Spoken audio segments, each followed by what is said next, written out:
Good deal. Current slide. All right, perfect attendance again. Way to go. Did want to hit these couple of announcements first.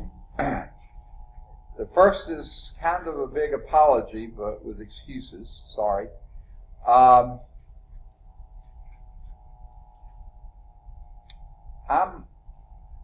teaching 6 classes this summer.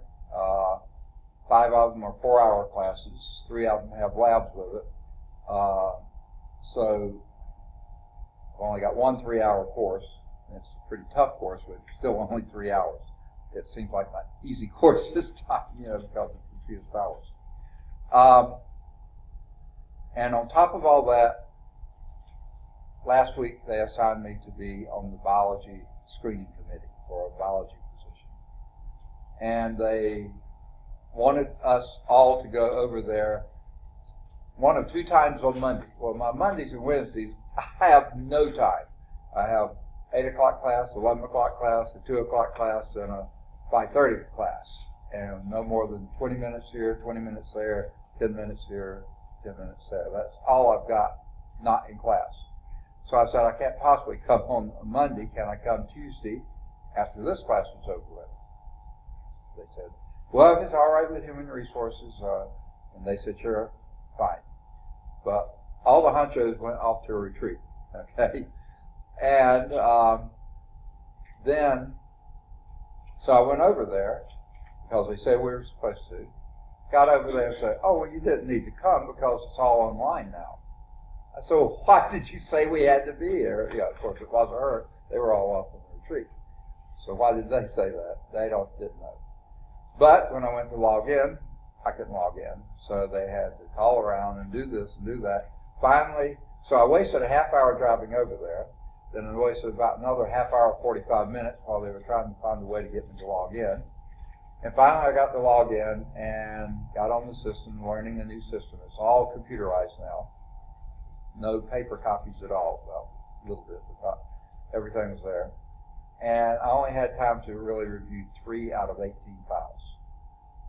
So, and 2 of those, the rest of the committee had said we're passing and 2 of them were failing.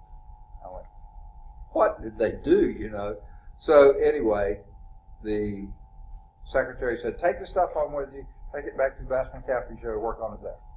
So fine. So I took it home, and that night I tried to continue, couldn't continue. Of course, there's no one to call then. And then yesterday was a full day here.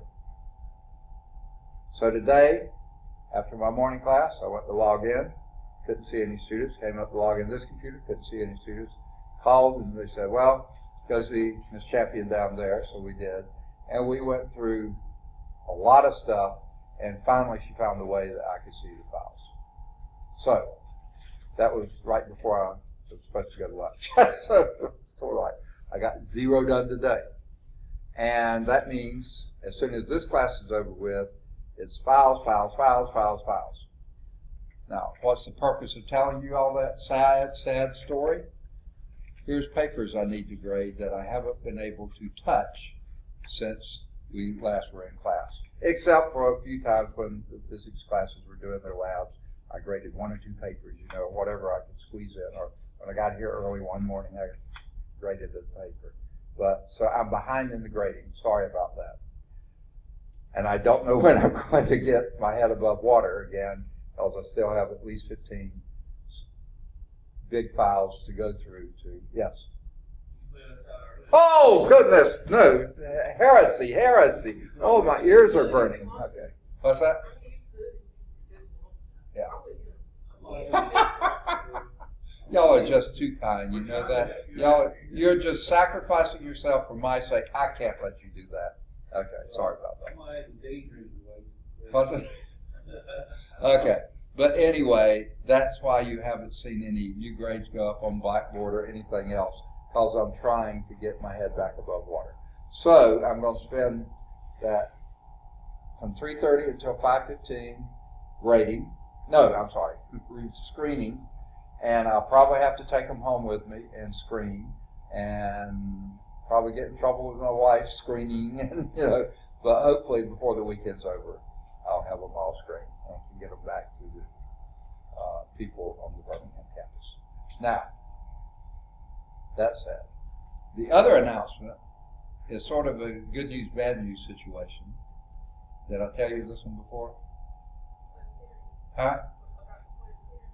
About what? Oh no, I haven't had a chance to call on that. I called every chance I had, but since class on Tuesday, I haven't had a bit of chance because I was messing with the screening all morning. No, the good news, bad news situation I was going to tell you was, the good news is that Tuesday is the 4th of July, and it's a holiday. The bad news is we won't be meeting. Sorry about that. Did you get over it?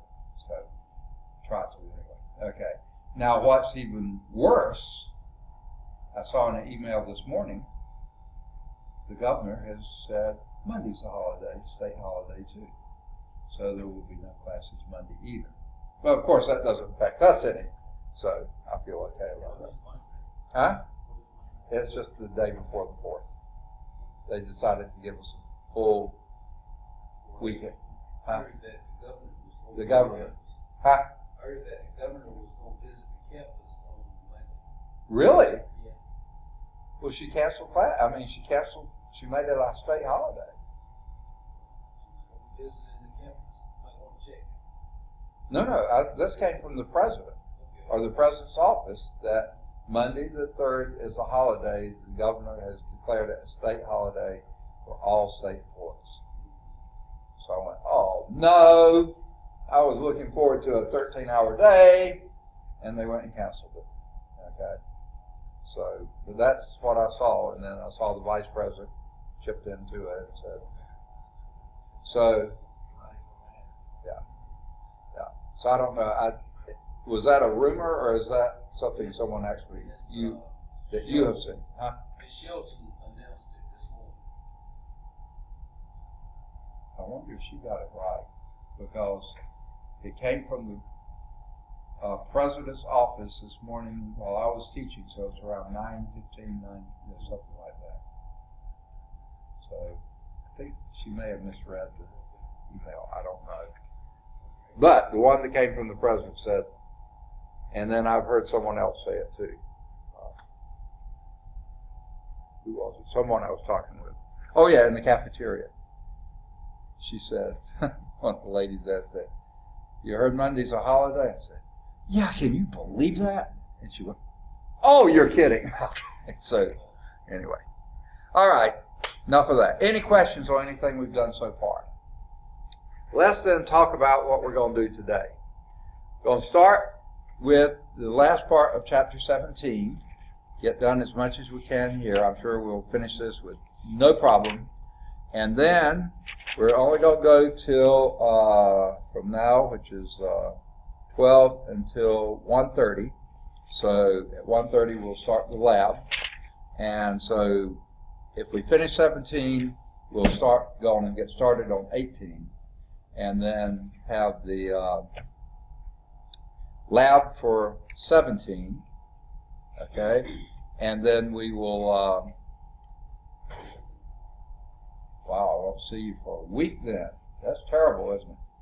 Okay, so then next Thursday, we will continue with 18, and then the last 30 minutes will be the test on 17.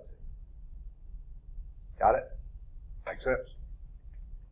Now, I think I know a room for us. I'm hoping there's no class in the orientation classroom that has computers, and that's, I think, where we'll go.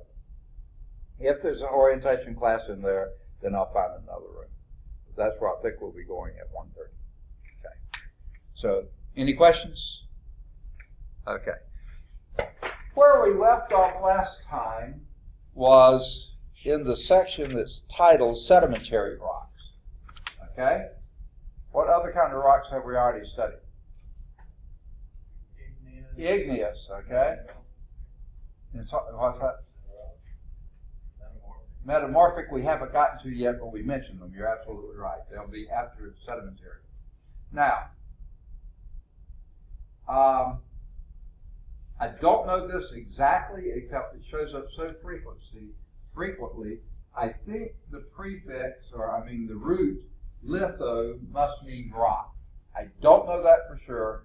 It's probably Greek or Latin or something for rock, because this is the lithification, is the rock forming process. The rock forming process, okay? Two main parts. Now, these are sedimentary rocks. We know how igneous is formed, right? How? Magma, cooling off. If it's cooling off below the surface, it's called what kind of igneous rock? Intrusive. And if it cools on the surface, it's no longer called magma. Then once it reaches the surface, it's called lava. And once that cools up there, it's called extrusive igneous rock. Okay? Now, when it cools slowly, what tends to be true of its appearance? Its texture.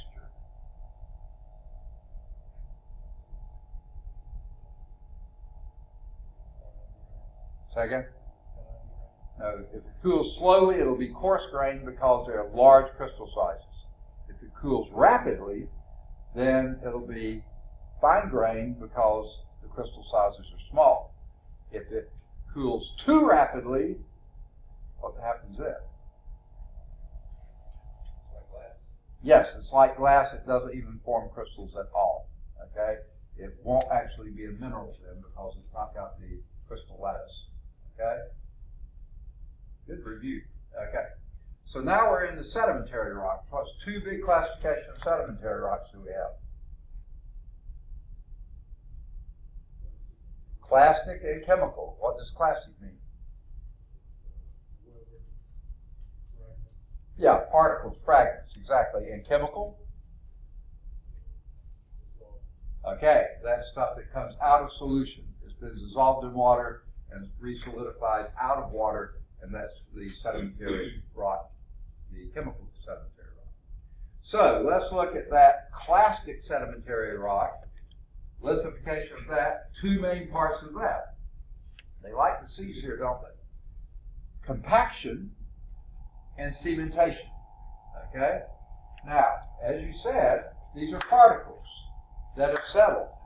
Now, a lot of times this is out of water too. Not dissolved particles, but physical particles that dissolve, that settle, say, in the bottom of an ocean, the bottom of a lake, the bottom of a stream, or something like that, and builds up. And one layer builds on another layer, and as it does that, it compacts the bottom layer. That's the compaction. Okay? See, the particles just land wherever they land, and when they first deposited, this is after deposition, there's a lot of pore space in between, and they're just particles stacked on each other. But then when you get more and more and more on them, it packs them harder and harder and harder, so the compaction presses a lot of that pore space out. Okay? And since this is largely in solution, that's also squeezing the water out. So it reduces the thickness of the deposit, squeezes out the water, because usually this is in water. Okay? But something else happens. The water also has dissolved stuff in it, right? And that dissolved stuff, when more and more gets squeezed out and stuff, the dissolved stuff sort of starts coating those particles and sticking them together. And that process is called the cementation. The spaces in between the particles, the sediment particles, are filled with some type of chemically deposited material that tends to make them stick together. The chemical deposit binds the particles together, and that's then forms a rock. While y'all are doing the lab, I'll bring out some rock samples for you to look at, and there I've got about several samples of sandstone, which we've already talked about, and some of those are hard. They're rough but hard. Others, not so hard. You rub them too much and you get sand coming off of them. Now what happened there? Either there wasn't enough compaction or the cementation was really weak. I don't know which. I can't tell just looking at it which would be the case.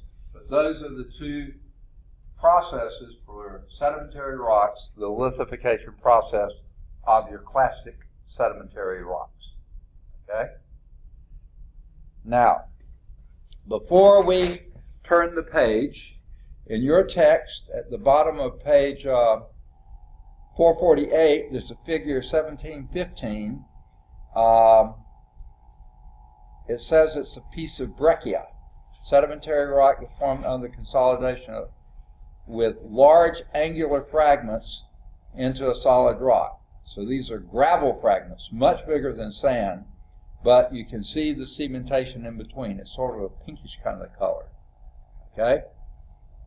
Figure 1716 at the top of that page, you'll see some sandstone, and I think we saw the slide of this. You can see the layering that's going on there. 1717 is a site that's not too far off. If you drive in very many of the roads in Alabama, especially where they've made a road cut through, and look on the sides, you will see something that looks a lot like this pretty frequently. Layer and layer and layer of limestone.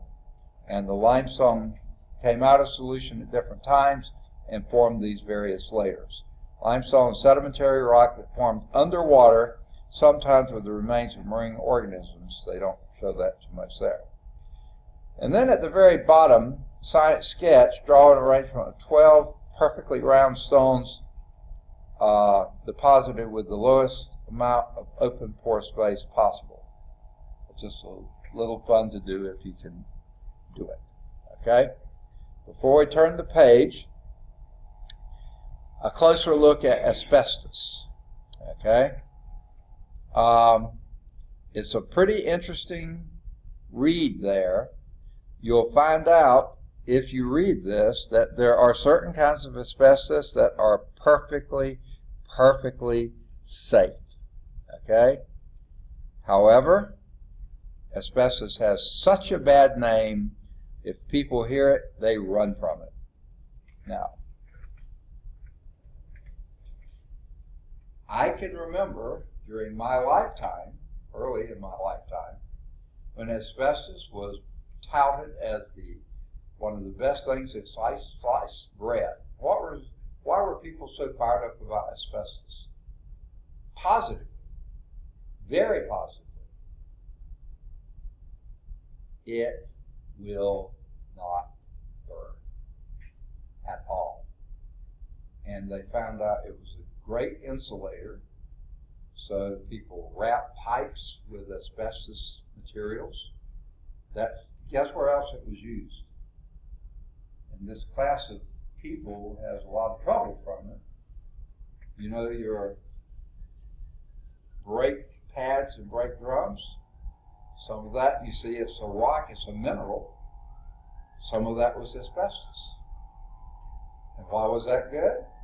It wouldn't burn. Those things get really hot. And you can actually see some of them scorched sometimes. If you've ever touched a brake drum after someone's been driving for a while, you take your hand back in a big hurry because it's hot, very hot. But asbestos would not burn at all. So it was safe that way. It was sometimes used for insulation in houses because it wouldn't burn. I mean, it was fantastic because it was a great fire retardant. Until they found out that some of the asbestos, maybe most of the asbestos, was really harmful to the lungs. So people who had been demolishing houses or putting up insulation, or people who worked on brakes, tended to get asbestosis, which is a really nasty, I think it's terminal type disease. I don't think there's any cure for it at all, and it's very debilitating. So, yes. Is it considered a carcinogen? Yes, I think it is. I think it causes a cancer in the lungs. So yeah, that's what carcinogen means, cancer causing.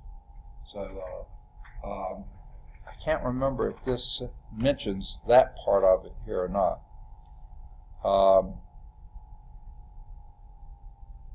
It won't melt, it won't ignite. Fireproof cloth used in fireproof insulation materials, mixed with plaster and other things. People have a fear of all asbestos because it's presumed a health hazard. However, there are about 6 commercial varieties of asbestos. 5 of these are made from an amphibole mineral and commercially known as brown or blue asbestos.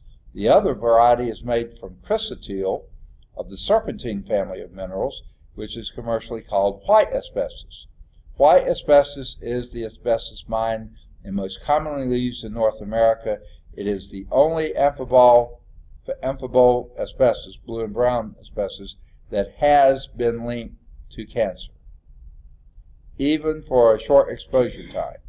Recent studies, so yeah, it causes cancer. Recent studies found little evidence that non-occupational exposure to white asbestos results in an increased risk of death from cancer. For example, the largest asbestos mines in the world are the Thetford mines in Canada. Study of long-time residents whose houses are next to the asbestos waste piles from the mines found that their incidence of cancer was no higher than that of Canadians overall. The U.S. is the only industrialized nation whose laws do not distinguish between the types of asbestos. So there's only one kind that really causes cancer, and that's the white. The brown and the blue asbestos, it appears to be perfectly safe. Okay? But the A word, no one wants to get near it because they're afraid of it. Okay, using mineral resources, a blurb at the top of page 450. Nice little blurb with some questions to discuss. If that excites you. Oh, by the way, have all of you turned in the paper? I think so, haven't you? No, okay, one still out, but still very good. If you could write on asbestos, white asbestos or blue or brown asbestos, or this, if you're interested in using mineral resources, some of those questions may lead you to a paper topic. But remember this, the book can't be the source. You have to find your sources outside the book. They mention in here, and this is a big one for me, is phosphorus. As I was telling you before, phosphorus is one of the 3 most important fertilizer elements: nitrogen, potassium, and phosphorus. And the phosphorus, the easily obtainable phosphorus mining, we have done, okay? There's not much more that's easy. All the rest of it is really expensive to get to. And even those veins or deposits are dwindling. What are we going to do when we can't get any more phosphorus fertilizers? All this green revolution we've had because of improving nitrogen access with the Haber process, that we produce all the nitrogen fertilizer we need, and that's the main thing to form proteins and stuff. That's what everybody's fired up about. But if you've got enough nitrogen but don't have enough phosphorus, the plants are sick. The plants won't produce what they're supposed to. What are we going to do when the phosphorus runs out? The mineral phosphorus, the mineable phosphorus. A lot of what that section is talking about is that. That would be another very nice topic to pursue if you're interested in that. Okay.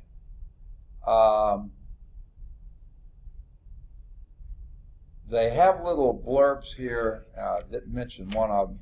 Collect your own. They're talking about rocks there. Make a collection of rocks and minerals that can be found in your location.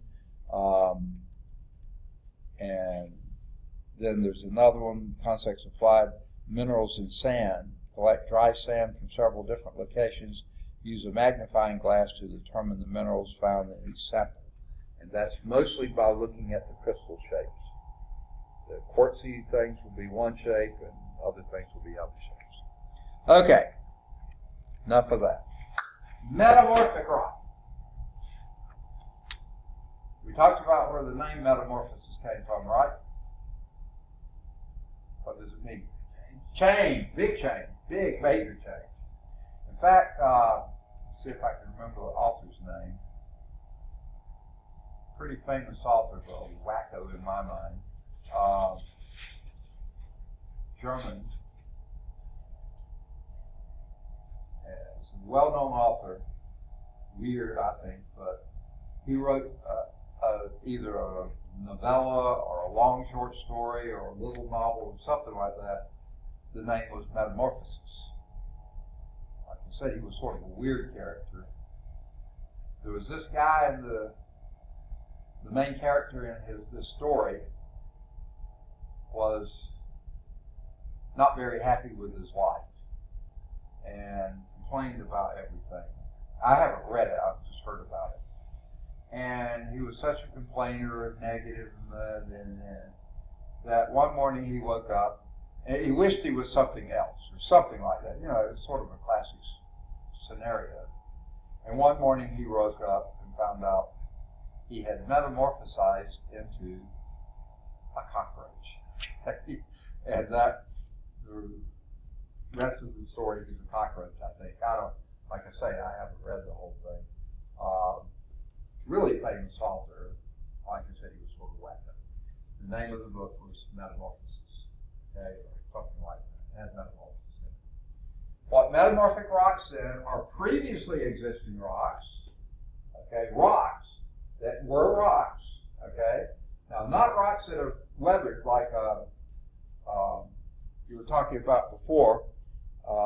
Brian was mentioning before, not things that chips and fragments of rock. These are rocks, actual rocks, but they have undergone, usually way deep in the earth, as more sedimentation is going on top of them, and they get hotter and hotter, greater and greater pressure, or they've been doused with hot solutions of pretty strong stuff, and that has changed them into different rock.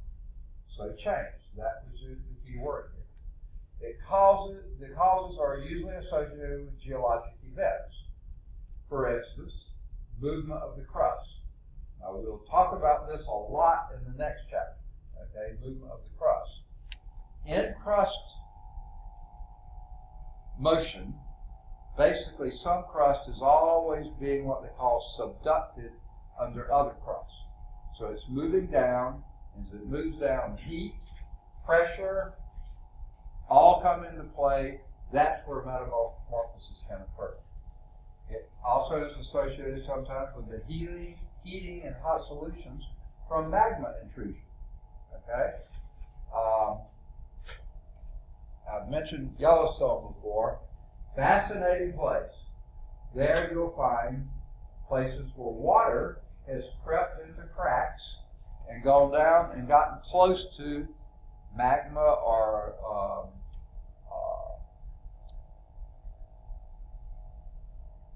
the mantle, some of the warmer parts, and then it turns to steam. It also, as it heats up, it dissolves more stuff and it brings up stuff. So the heating and the hot solutions from magma intrusion that happen to go close to magma, and they can change rocks. The temperatures must be high enough to cause recrystallization, but not melting. So you're at a real tenuous point there. You can heat, you can heat, you can heat, and what happens, it has to get hot enough that the crystals actually change their shape. Usually with the pressure and heat, they get to be stronger, more brittle crystals. But if you heat too much, you melt them. So this is right in between where recrystallization happens, but before melting happens. Okay? Here are 4 representative forms of metamorphosis of rock. Does anyone remember what shale is?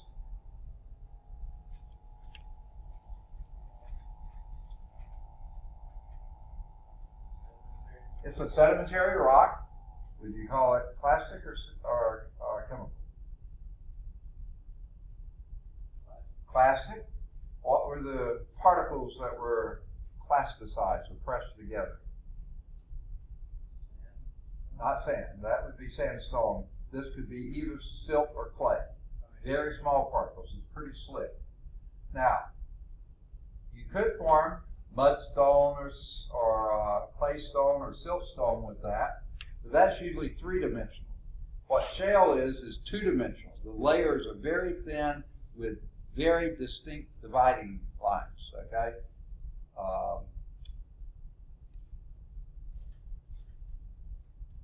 Can't think of the word they use for that. I can, but it just won't quite come. Cleavage. The cleavage planes are horizontal, pretty much.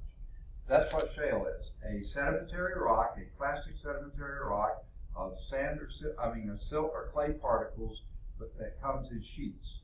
Okay? Now, if those get buried and buried and buried deeper and deeper with more and more pressure, more and more temperature, then that changes the crystal structure of the shale and makes it into slate. Now, does anyone know what slate is used for? Not much anymore, but it still is on very expensive structures. Say again? Possibly. They may still do some with slate. I'm thinking more roofs. For instance, New Orleans grew up pretty fast and furious. Had a lot of different times, but sometime in its past, I can't remember when it was, it had a really major fire break out and just burned huge portions of the city.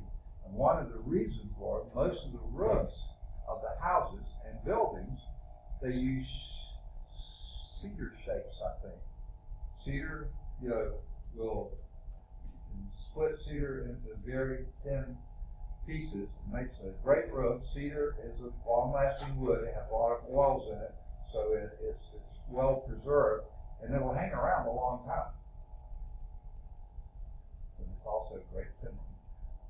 Fantastic kindling because of all those oils. Okay? And that's what they had used for a lot of the roofs. And boy, when that fire broke up, it jumped from ceiling to ceiling, roof to roof to roof, just burned and burned.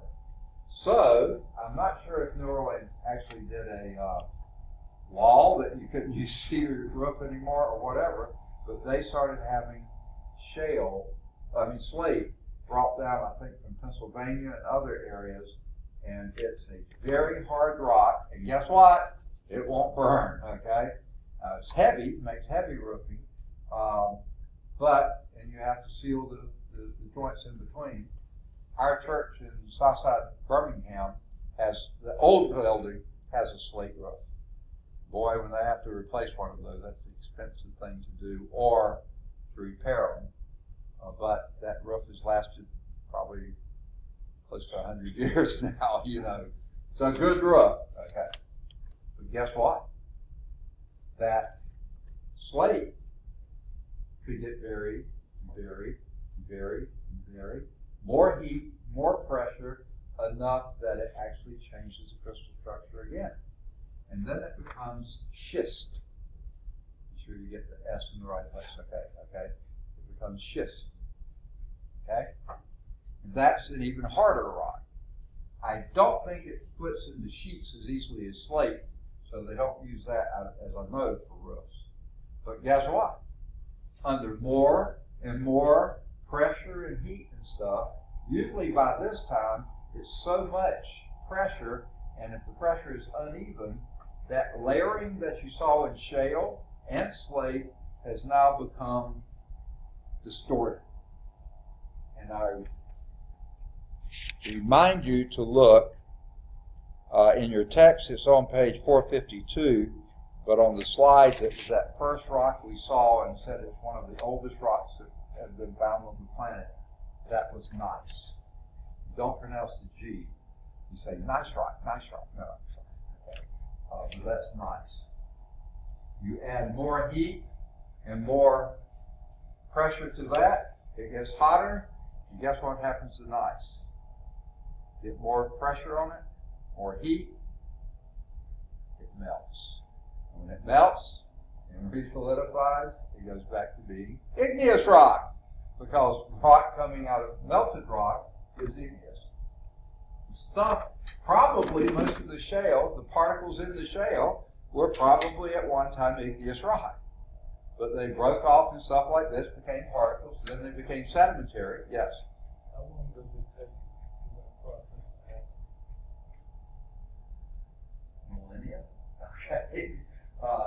Some steps in this may be hundreds of years. I think the whole process is probably more like thousands. That piece of gneiss they were showing early in the thing, if I'm not mistaken, let's see if it's written here. This banded metamorphic rock is very old. What an understatement. At the age of 3.8 billion years, it is probably among the oldest rocks on the surface of the earth. Billions of years sometimes? No. Maybe the rock has been around a good time afterwards. Maybe it wasn't more than a few 100,000 years or a million years or something that process was happening. But yeah, it can vary. But that rock's been around more than 4 billion years. It didn't take all that time for it to happen, but it was happening very slowly, very slowly. So that, remember, way back early rock forming processes, mineral forming processes, time was a big one of them. And sometimes the time can be geologic time. I mean, very long periods of time. Okay? Another form of rock, limestone. What kind is that?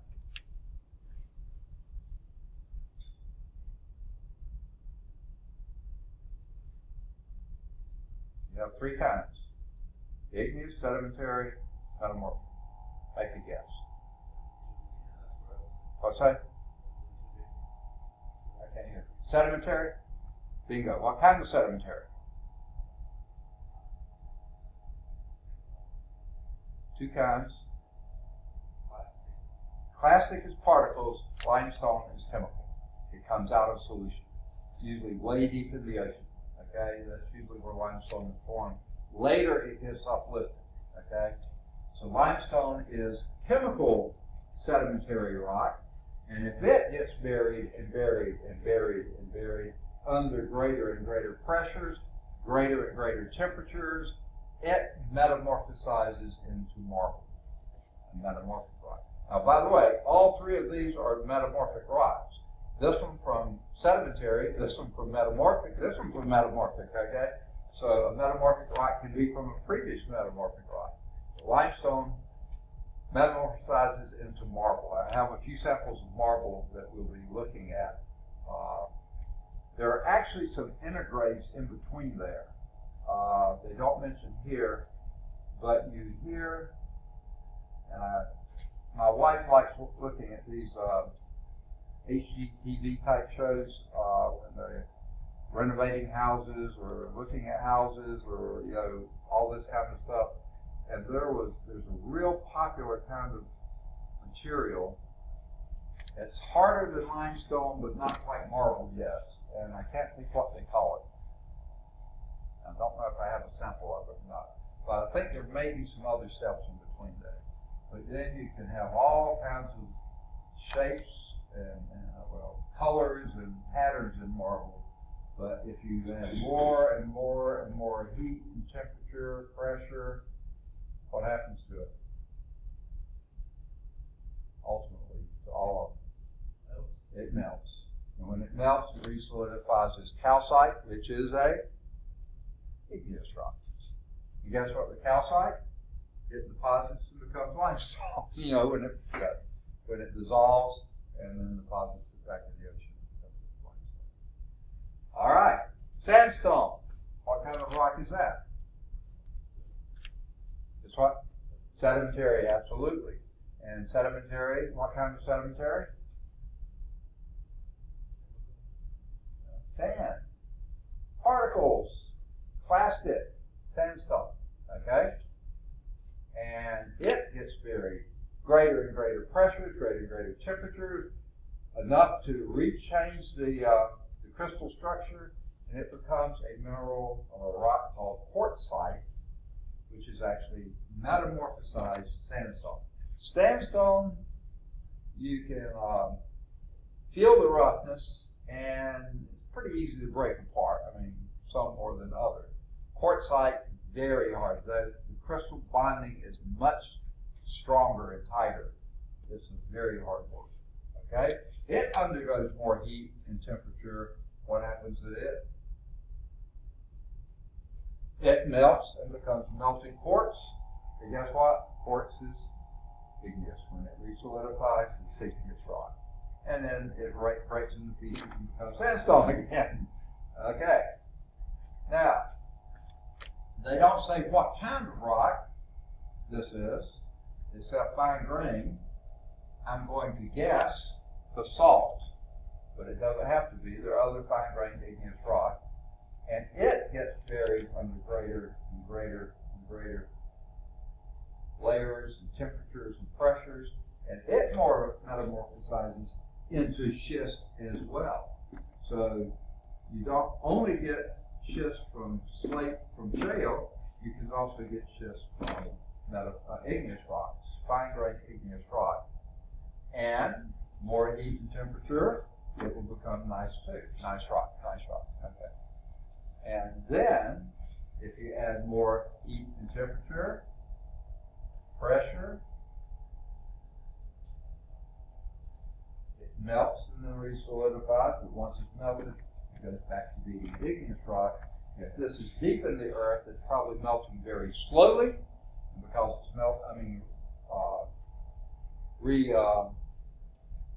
crystallizing very slowly, so you get large grain rock, large crystal sizes, coarse grain rock, and that would typically be granite. So this wouldn't have started off as basalt. I take that back. Because basalt is high iron content, granite is not. So this must have been one of your fine-grained igneous rock that are low. I'll find it in a minute. Well, in a few minutes.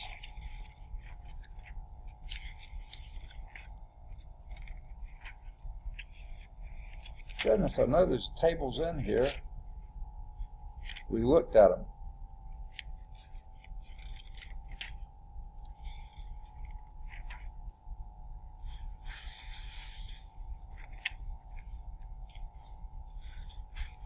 Where are you? There it is. Okay, I went right past it. Rhyolite. Rhyolite, however you pronounce it. That was probably the fine grain rock he started with. Must have, because it's fine grain, what does that mean? When you see or hear it's fine grain rock, what does that tell you? Small crystal sizes, and what else? What causes small crystal sizes? Cooled rapidly. And usually rapidly means near the surface. So if it cooled near the surface and had high silica content, low iron content, so it was near the surface, fine grain, probably rhyolite, however you pronounce it, and then it got buried and buried and buried and buried, and ultimately metamorphosized into schist, and then that more and more pressure and temperature formed it into gneiss, and then more and more temperature and pressure. By that time, it starts melting. And when it resolidifies, it's way down there. So it's large, it cools slowly, and would be large crystal sizes, which makes it not granite. Started as rhyolite, fine grain that had formed at the surface, all that variedness and stuff, when it recrystallized, it became granite. So this is all describing something we're going to get to in just a couple minutes. In fact, maybe right now. No, let's look first at classification of metamorphic rock.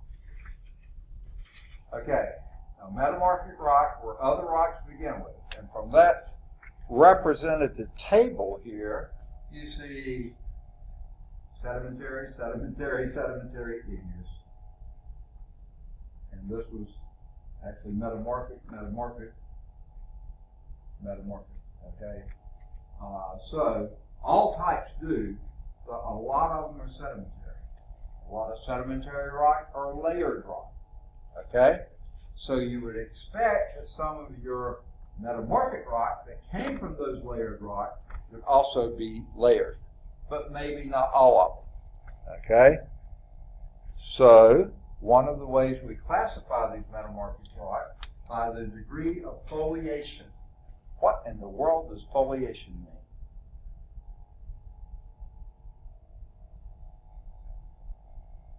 James, what is your major? Graphic arts. Second? Graphic art. Graphic arts. I thought it was, okay? Now, have you been putting together a collection of your work? What do you call that? Portfolio. And what is that made of, that collection of your work? Different pieces. Okay. Are you more into sculpture type stuff or drawing type stuff? Design. Design. Okay. Now, I bet you most of that's on paper, isn't it? Yeah. Right. That's what it means, sheets of paper. A portfolio is a collection of papers. So foliation is sheets. Alignment of flat crystal flakes into sheets. Folio basically means sheet. Okay? So this alignment of those flat crystal flakes into sheets, caused by the pressure on the parent rocks, especially if they tended to be sheet-type sedimentary rock to begin with, okay? The rock cleavages along the plains, between the rock cleaves along the plains between those aligned grains. So it's sort of easy to slice them if you hit them right. But guess what? Not all metamorphic rock are foliated. Some are non-foliated. For instance, maybe those igneous rocks that were three-dimensional crystal structures, they didn't metamorphosize into foliated, they metamorphosized into non-foliated. Maybe even that limestone metamorphosized into marble that was non-foliated. Okay? Here the parent rocks consist mainly of one mineral, and the grains are not aligned into sheets. A really classic example of that would be this one. Sandstone, which may be somewhat foliated into sheets. Boy, when it changes that crystal structure and becomes quartzite, not much foliation in most quartzite. Okay? It's a three-dimensional structure. Okay? So we have different ways of classifying foliated, and then you also have non-foliated. Okay, here is the breakdown of that. Non-foliated, like I said, quartzite and marble, typically non-foliated. Very finely foliated, slate. Remember, that's at the very top, the first metamorphic rock under shale. Okay, finely foliated would be schist, the one under slate. And coarsely foliated was your gneiss. That had begun to be deformed and stuff, so it was very coarsely foliated. So these would be very thin pieces of paper, thicker pieces of paper, and sort of wads of paper. You know, like that's sharp style. These non-foliated, no sheet-type structure in them at all. Okay? Now, here's that same slide we just saw of the different metamorphic rock. Shale, which is sedimentary rock very much in layers, metamorphosizing into slate, very finely foliated metamorphic rock. It later combines there and does somewhat finely foliated schist, and that's the metamorphosizes again, and you get such strong bonding between the layers, you have coarsely foliated gneiss, and then it melts. Okay, limestone, which usually is sort of three-dimensional anyway, even though it could be in layers. When it metamorphosizes into marble, no foliation at all. Sandstone, which could be layered to some extent, and it metamorphosizes into quartzite, it's non-foliated. And then, of course, your igneous, fine-grained igneous rock that metamorphosizes into finely foliated schist, and it then metamorphosizes into coarsely foliated. Nice. Here is a picture of marble. This is unpolished marble, but you can, some coarse-grained metamorphic rock with interlocking calcite crystals. Those little shiny things you see there are calcite crystals. Calcite crystals will recrystallize from limestone during metamorphosis. Okay. There's that nice rock again. This is one that is about 3.8 billion years old. The picture you had in your book was sort of a slice of that. This is the rock. Banded metamorphic rock, very coarsely foliated. I mean, look at those sheets there. They waves and they bend and back up on each other, so it's very coarsely foliated. Okay, one of the oldest rocks we've found on the planet.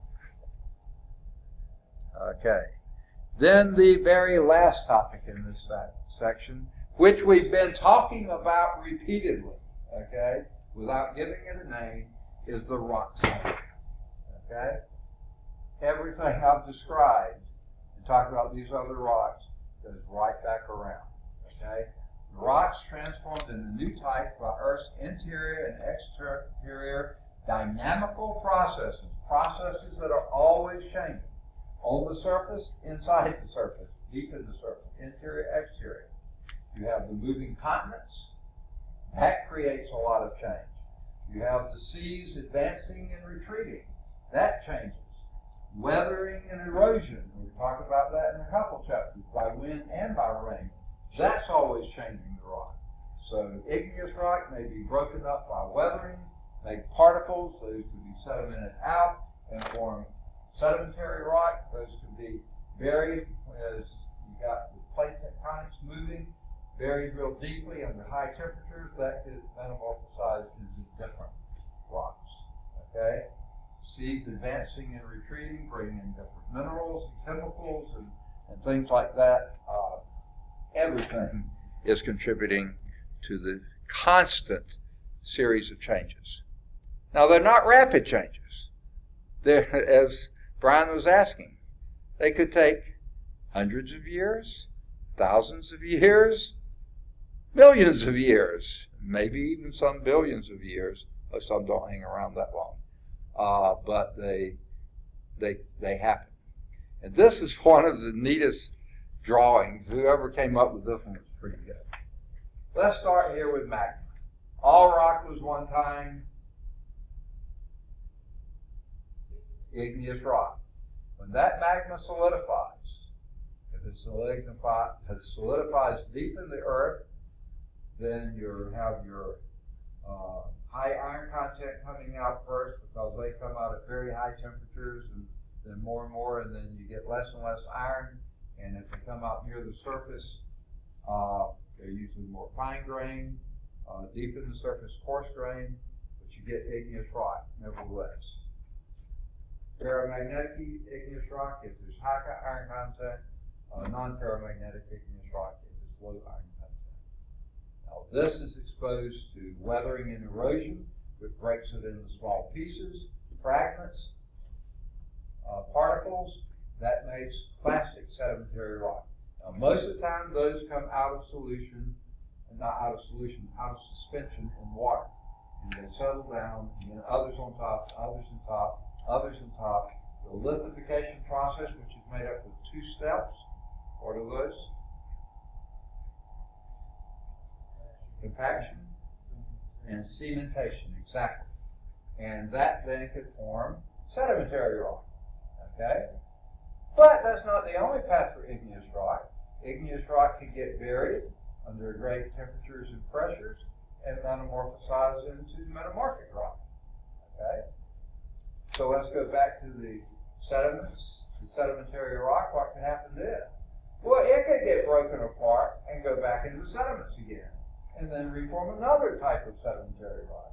Or it could get buried under higher temperatures and pressures, and it can metamorphosize into metamorphic rock, as in limestone to marble, as in shale to slate.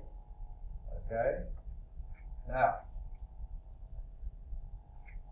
metamorphic rock can get broken apart. If it does, it goes back into being a sediment and gets back into sedimentary rock, and then around and around we go. The rock cycle. One thing they didn't show here, which is true, metamorphic rock can go under more pressure and become different metamorphic rock. So you can have a closed loop here too. But then after a while, if it gets buried deeper and deeper, it gets hotter and hotter, at some point it melts. When it melts, it becomes magma again, and then it becomes igneous rock again. The rock cycle. Round and around we go. Where we stop, we never stop. Okay? Nobody knows. Okay. Any questions on the rock cycle?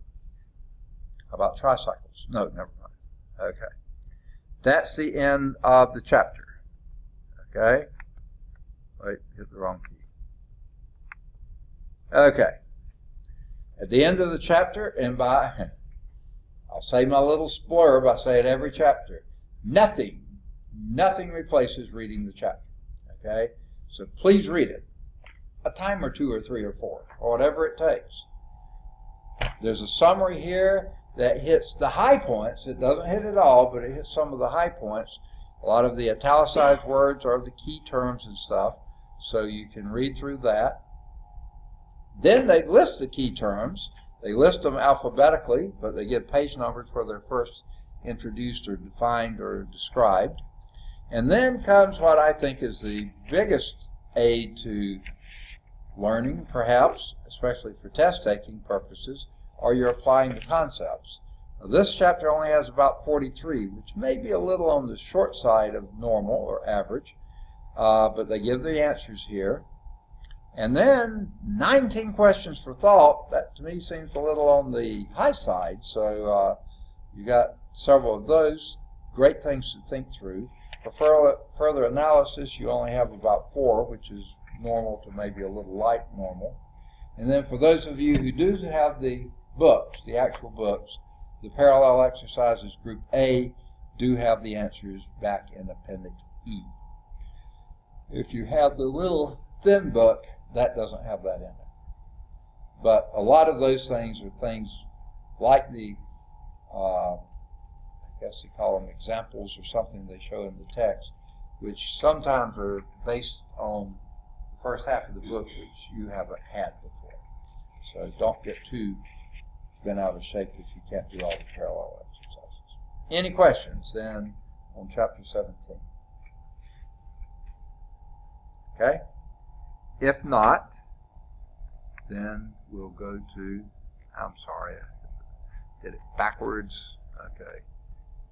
Close this out and go to chapter 18. And we've already been talking about 18 to some extent. Now we'll get a little more detail, a lot more detail. If it's going to take a while for PowerPoint to boot up. There it is. Not too awfully bad. Right. Plate tectonics. Geology has basically been around for a long time. Plate tectonics, as a study of geology, is a little bit on the newer side because for a while people just didn't buy the idea. Okay? So we'll talk about that. Here's the core concept. Earth has an internal structure, and cycles materials between the surface and the interior. Yeah, that's sort of part of the rock cycle type idea. And that's sort of I think, a little bit weak on the describing plate tectonics. On this, you see an illustration of some of the major plates. Not all of them, but some of them. Okay? The North American plate certainly contains just about all of North America. Just about, not quite. Okay? Including about half of the Atlantic, or a quarter of the Atlantic Ocean. North Atlantic, about half of it. Okay? But actually, the North American plate, they think, actually goes over and includes some of Siberia. Okay? I don't know the basis for that. It doesn't sort of make sense. It seems like it should end right about there. That looks like a natural boundary. Okay? Just to the west of us is then the Pacific plate, a pretty big plate, largely underwater, just a few islands in that. Let's go a little bit east of the North American plate, and you have a huge Eurasian plate. That's half or a quarter of the Atlantic Ocean approximately, okay? And most of Europe and a large part of Asia, okay? Just sort of below that, you have the African plate. The African plate is the other quarter of the Atlantic Ocean, okay? And most of the continent of Africa, not quite all, and into the Indian Ocean and around. So there's the African plate. The South American plate is south of us, south of the U.S., and one boundary is the west coast of South America, but the other boundary is that middle of the Atlantic Ocean. Okay? Now, some smaller plates. The Caribbean plate is in here. That contains some of Central America. Actually goes out into the Pacific a little bit and juts out in the Atlantic a little bit. Okay? Another one over here called the Nazca plate actually separates the west coast of, most of the west coast of South America from the Pacific plate. Not a big plate, but it's fairly important. There's another sort of small plate, the Arabian Peninsula, which is one plate. A small plate, but has a very big boundary here in the Dead Sea. Okay? No, I'm sorry, I said that wrong. Up here in the Dead Sea. No, this is the Red Sea down here, I'm sorry. Rhyming words. And most of the Arabian Peninsula is on its own plate. Philippines are on their own plate, and that's borders of the Pacific, South China Sea, and just off the coast of Asia. By the way, the island part of Japan's islands, they're the boundary of the Eurasian plate. Now, I've left out one, oh no, two. Down here is the Antarctic plate. Now it looks huge here because, but this is fairly small here, but when they spread it out into the map, it really gets exaggerated. But Antarctica is on its plate and it reaches up into the Indian Ocean, up into the Atlantic Ocean, up into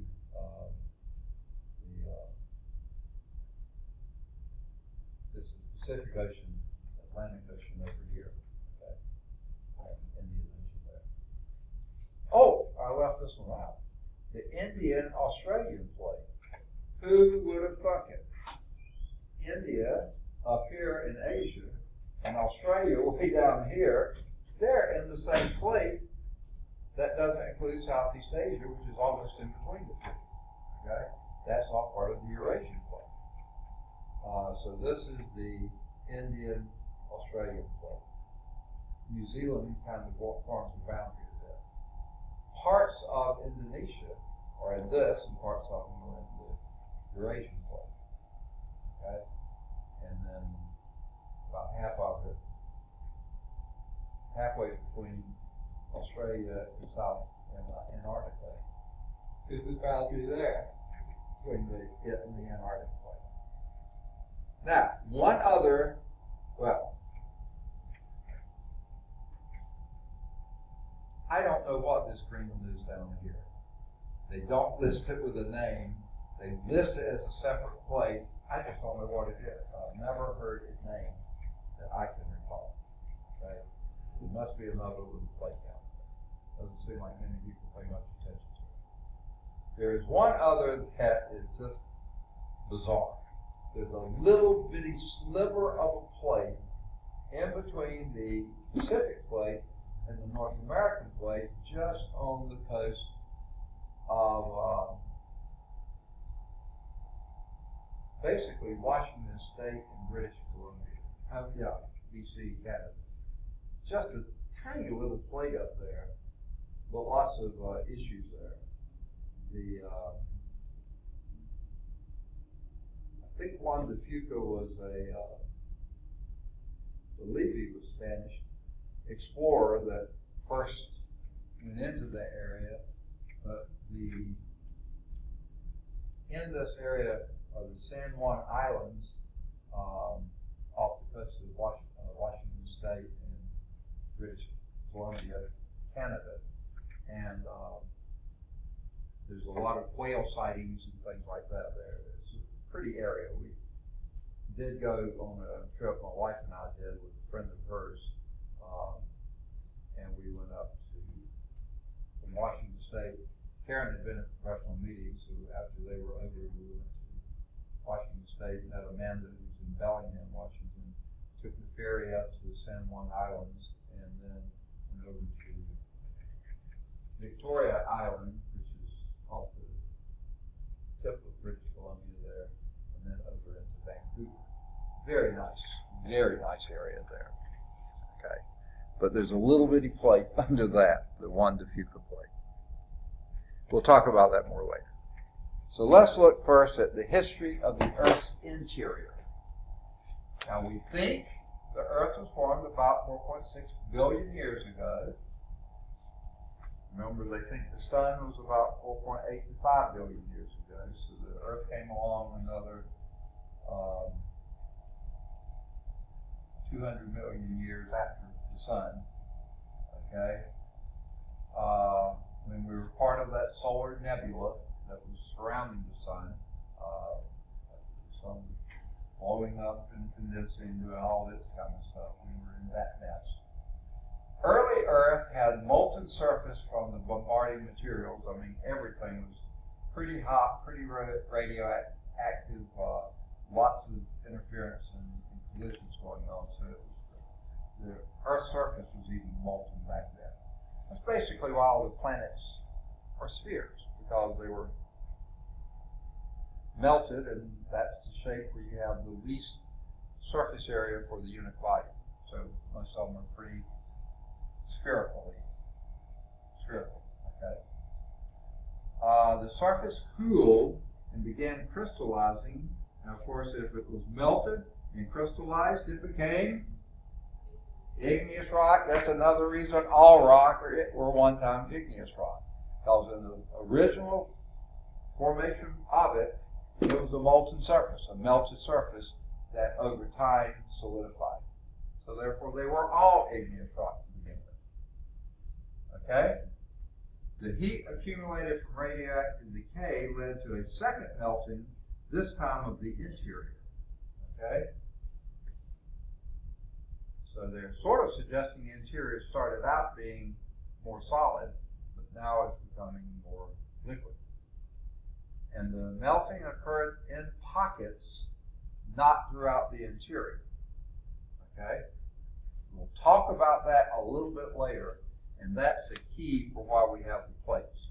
Okay? Let's move on to differentiation.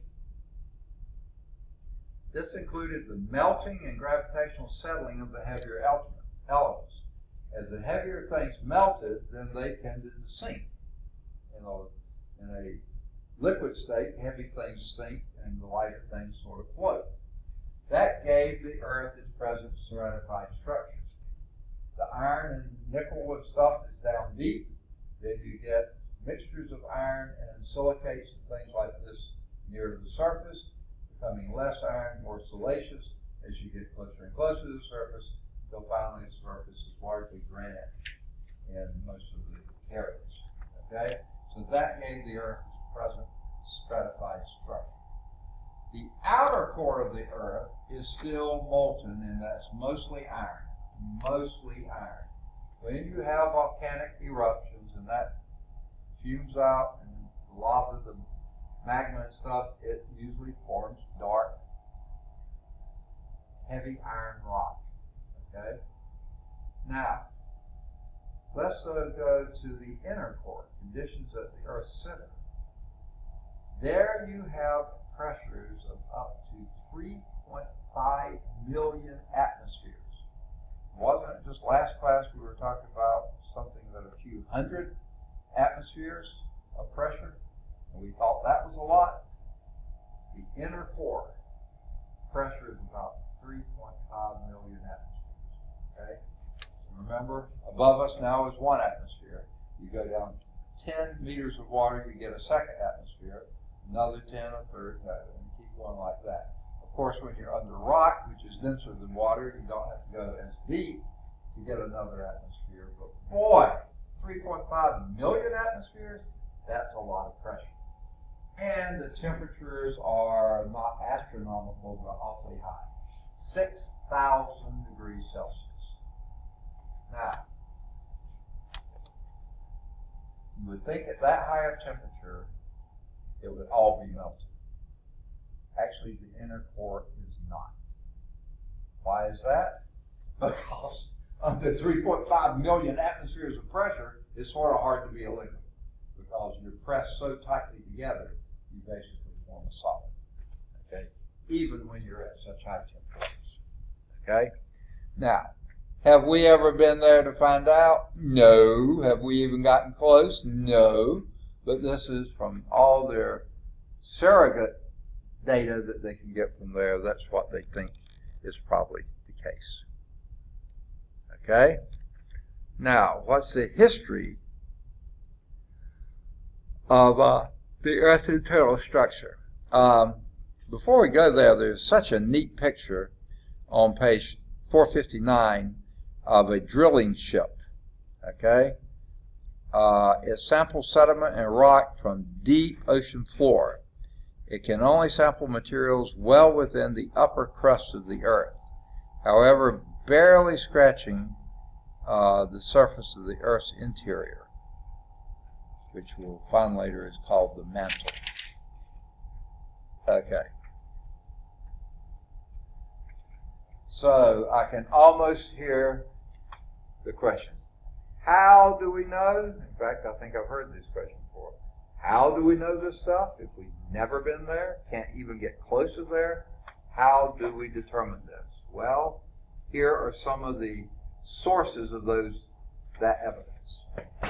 Number one, the Earth has a magnetic field. Okay? Why would the Earth have a magnetic field? Magnetic fields come from moving charges. If you had Physical Science 112, which in Alabama comes after 111, but in most textbooks comes before 111, you would have learned or been exposed to the fact magnets come from moving charges, period. Okay, magnetic fields come from moving charges. Well, why would charges be moving? Well, if everything was solid, there wouldn't necessarily be any reason for charges to be moving. Everything's moving together. But if some surface of the Earth, under the Earth, in there, and we call this the outer core now, is liquid, then when the Earth is spinning, liquid doesn't have to go as fast as the solid does, right? It can be slower, okay? And in being slower, there's sort of friction between the solid Earth that has to move and the liquid that can slide past it. And when that happens, charges gets knocked off. And you set up rotation or movement of charges, enough of them so we have a magnetic field. Okay? without going into all the electrical and electronic and electromagnetic rationale for that, we'll just say that's what creates the moving charge, generally created on the interface between the solid earth mantle and the liquid earth core. That's probably what creates the movement of charges, which then creates the magnetic field. Now, number 2, gravity effects. We know the force due to gravity. We can measure it, we can feel it, we can sense it, okay? We know the formula for it, okay? I believe it was probably Isaac Newton came up with that one too, okay? It is a product of masses, okay? One is the other body and the other is the earth. So by doing that, we can estimate very, very closely what the earth's mass is, okay?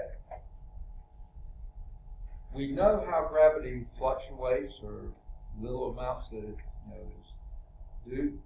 We can model what mass distributions would cause that, and how much space you got and stuff. Through all this, we sort of get a good idea of what that inner structure of the earth, the internal structure must be like. We can also study heat flow. We'll talk about this a little bit later. But Iceland, that's an island country. Iceland. Warm, cold, or moderate temperatures? Iceland. Cold. Yeah, it's plenty cold. Really cold. It's above much of Greenland. It's sort of on the equivalent to northern Norway, Sweden, and Finland. Way up in Canada, that's about where it sits. It's I thought I read that it had climate similar, almost similar to what? I thought it had a climate like Alaska. Okay, yeah. Especially, its climate probably is, okay? That's coming up in a later chapter too, but you're actually right. My point is, it's a cold place. Do you know what the average Icelander, or whatever you call it, spends on heating of homes? Big portion of their income? No, hardly anything. Because you see, Iceland is a volcanic island. Okay? So there's magma not too far away. So what they do is either allow water to go down or actually pump it down near the hot rock and bring it back to the surface, run it in pipes underneath the streets into people's houses, and that's what heats their houses at basically no cost. Everybody in Iceland with a home is nice and toasty most of the time. If they're outside, they're freezing, okay? Very similar to Alaska, except that they got plenty of warmth in their home, just from natural, they call it geothermal energy, okay? So, some places like Iceland, and Yellowstone in places, and other areas, Battelle, Washington State, I believe it is, have magma fairly close to the surface. So, by studying the heat flows, knowing how heat passes through different kinds of rocks and stuff, we can model that too. Okay, they can, I can. Vibrations in the earth. What do we mean by a vibration in the earth? Earthquake, exactly. And earthquakes make seismic waves. Now, I don't know when, so this would be a good paper topic too, wouldn't it? How the seismographic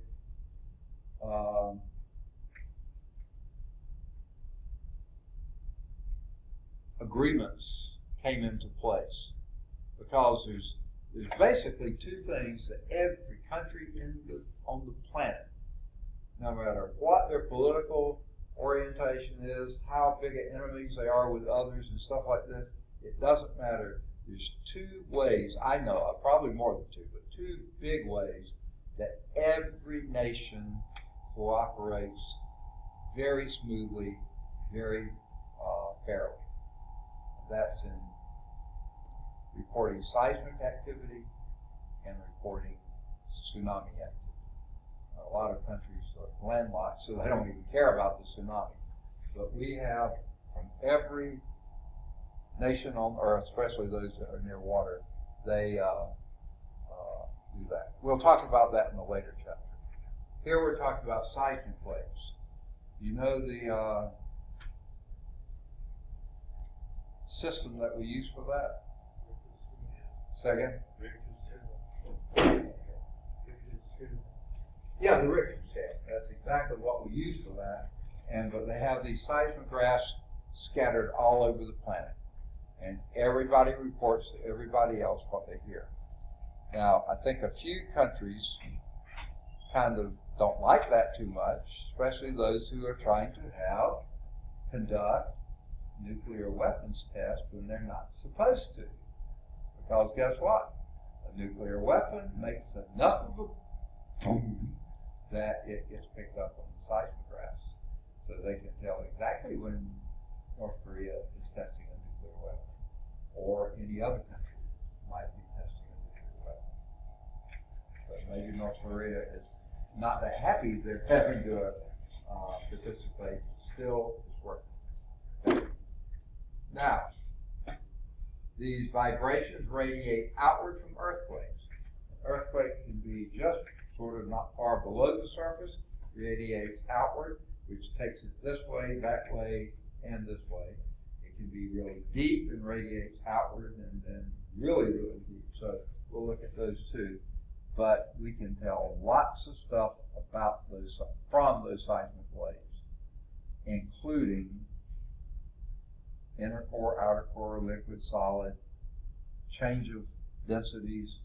It's amazing what we can tell from those seismic waves, and the models we get from those. And also, that's what I said. The seismic, vibrations of nuclear explosion is strong enough to set off your seismographs, and they can pretty much tell the signature of that. It's not like a normal earthquake. Okay.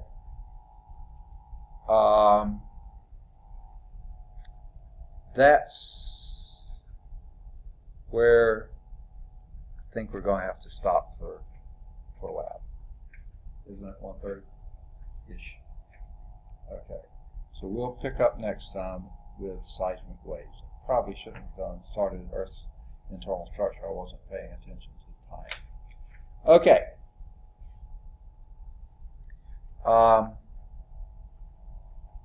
Mark this. In this.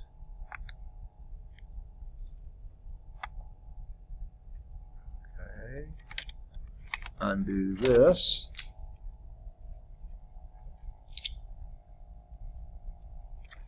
And close the book on it. Now what we're going to do, let me go on and pass out the labs to you.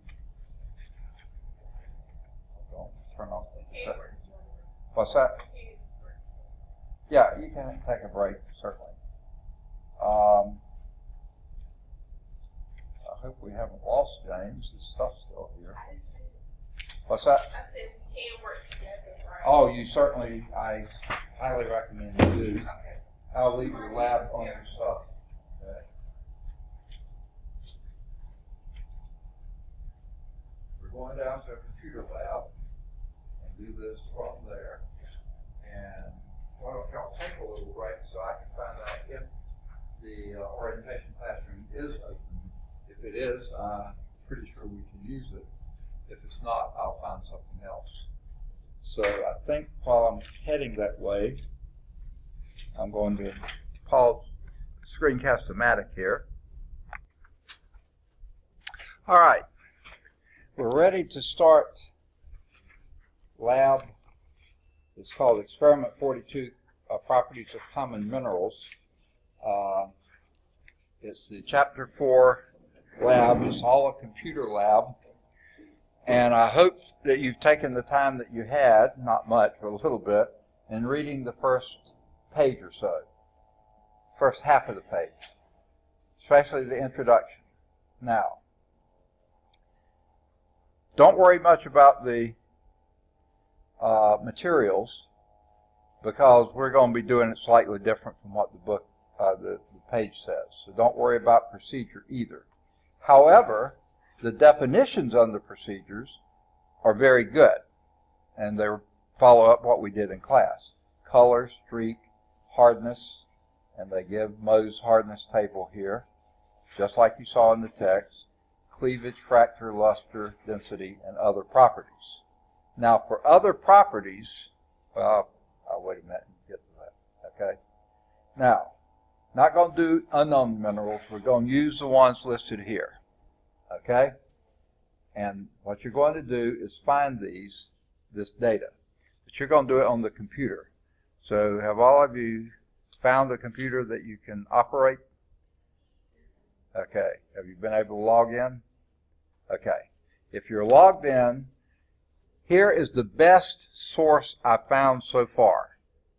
It's not 100% of what you're going to need, but at least get you started on most of them. It's HTTP. This is on the command line, at the top. HTTP://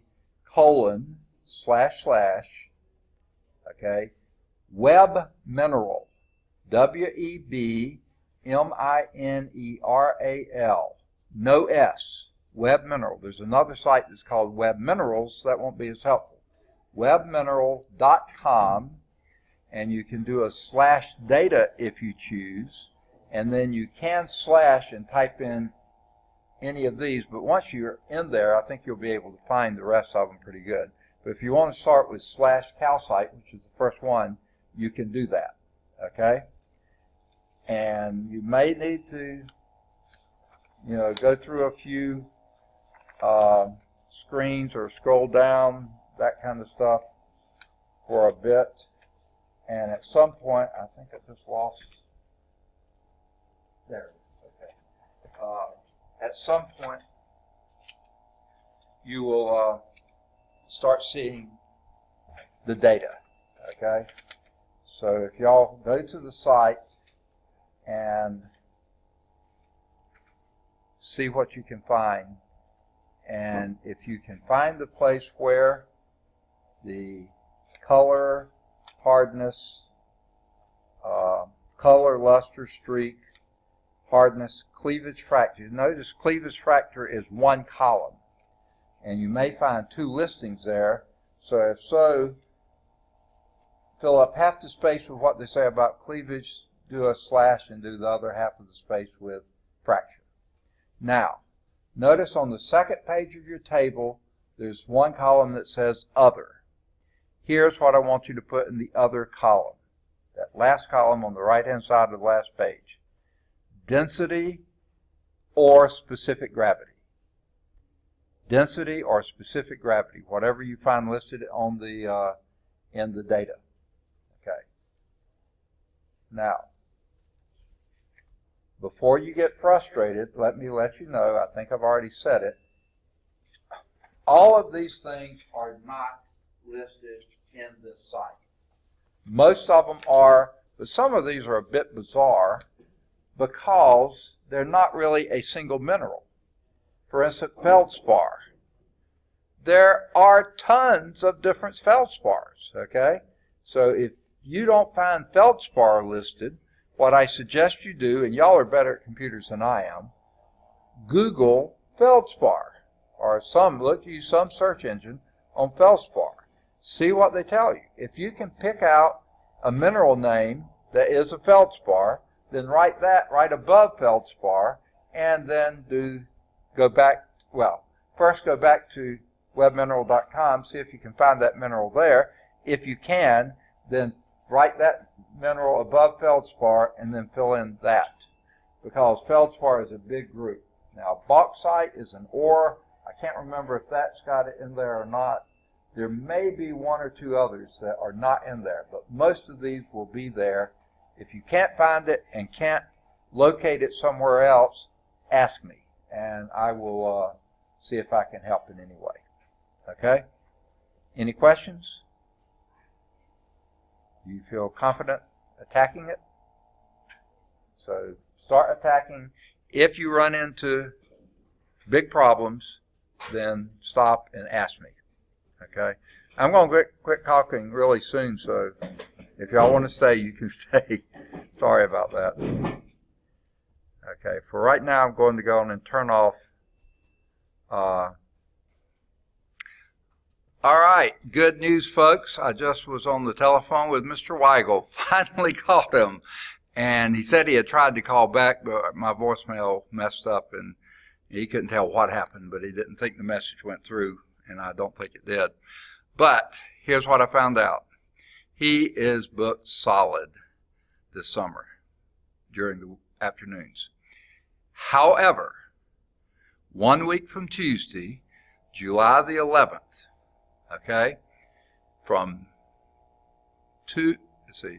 1 to 2 o'clock in the afternoon, there is a public show that they're going to be putting on there at the planetarium, talking about, have y'all read that they think there might be a ninth planet out there somewhere? They had seen some evidence, and maybe even the 10th, and then some stuff further out. There's a show about that, and it's first come, first serve. So he said the sooner we can get there, the better to ensure a seat, but we could be part of that show. We're not going to have the planetarium to ourselves, but like I said, they'll seat people as long as there's room. So if we leave here right at 12 o'clock, which is when class starts, I mean literally leave here right at 12 o'clock, I think we can be there before 12:45. And if we're there before 12:45, I think there's a good chance we're going to get a seat. Okay? And if need be, I will not take up a seat if it's that crowded, but I want y'all to be there if you can get seats. And, say again? I can't hear. It's Tuesday, the 11th of July. It's 1 week from Tuesday, 1 week from 4th of July. So that Tuesday, we're going to plan to go over there, and it goes from 1 to 2. So at 2 o'clock, we'll be leaving there, and I'll be coming back to campus here, and I will continue whatever we were doing beforehand. I'll leave it up to you whether you're going to come back or not. I'll record whatever we're going to do, because we got off to a late start because we didn't have class that first day, so we lost a lot. And now we're losing 4th of July, so in order to get as much covered as possible, I will come back and probably get back here around 2:45 and have class then until 3:30. But I will record whatever is there. If you're there, you'll get counted as being there for the first part, but then for the second part, which technically starts at 2. Well, actually, if you're there at 2, if you stay until 2 o'clock, you'll get counted present for both. And it's up to you whether you want to come back here for the rest of the class. But I will come back and have the rest of the class because I've got plenty of work to do. So, everybody okay? Does that sound all right? You don't mind being in a big group? It's a show. What's that? I might not be here that Tuesday. The 11th? Okay. And the 13th? Yeah. Well, if you can be, there. That way you'll be missing less class. You'll just miss that lab. So, and that's a bonus lab or extra lab anyway. You're not required to be there, but if you're there, you get 25 points just for being there. Okay? And then you get to drop another low lab score if you got it. So, one test. Yeah, but I encourage you to take all the tests and then drop your lowest one, not just drop one. Oh, I don't want to take that one, because you might wind up with a better score than you expected. Okay, so now, my understanding was that y'all thought some of you were going to drive yourselves or not? Did you need transportation? You'll need transportation? Okay, well, I can easily, comfortably carry 3. I could squeeze all 4 in, but I could comfortably carry 3. So, and if you want to sit 3 in the back seat, I can carry all 4 of you. Okay, you're going to take yours. Okay. So, how about it, Brian? Do you need a ride, or are you going to? You might drive. Okay. Now I don't know about James. So, Shekinah, you're welcome to ride with either these two characters or with me, whatever you prefer. And if you're here, and James, the same for you. If you need transportation, I will have room. If Ricky and Brian are driving, then I'll definitely have room for the other 2 if you want to ride. And then I'll be coming back here to Bessemer, and I'll have class until 3:30, and then I'll be in the office after 3:30 until at least 5:15. What's that? Oh my goodness. I was just grading her paper. Yeah, sorry, Amber. Goodness gracious. I was just grading Shekinah's research paper, and that's why her name was on my brain. Sorry about that. Yeah, but Amber, if I'll have room for Amber and James if you need a ride, and if either one of the other 2 decide you want to ride with us, we can too. Or Ricky may even be willing to give you a ride, but he may not be coming back. So I will be coming back to the campus here. Okay? So that's the good news. We'll plan next Tuesday to have lab there first, class here second. Good deal. Any questions before I shut this off or pause it?